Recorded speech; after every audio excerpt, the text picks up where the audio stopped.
Bhí post feallhhar fóra á Harriscins ag an FBI.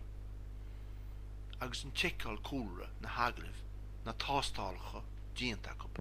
Bhí trúr fácas sa nniumaíocht. Ber deir agus ben.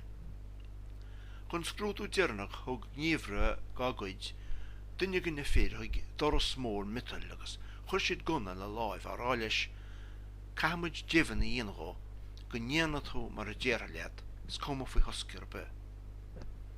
Tá strícan siomra seo tá de bhein na saí ar chaithir.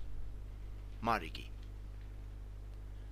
Níl tú ná ríre, níl man an me bhein a lábhach ar san fearr.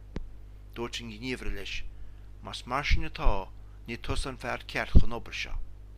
Ber leat de bhein chéile agus téigi a bhhaile.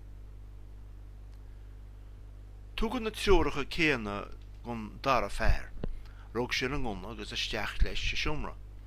Bhí ciúnas an ar feadh hartair chuig ómad agus beút leis amach agus deora le na húilléige.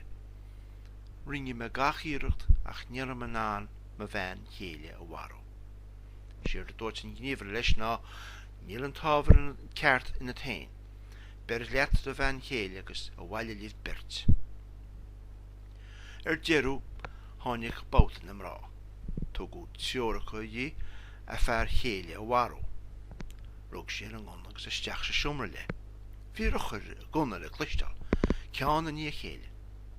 Chóras scradíl pléscanna búltear na ballai. Heis go blúmad níor a táda le clistal. Thostlíú a doras go máil agus bhí an bhein na seasamháin. Chuimilt sin talas do héadan.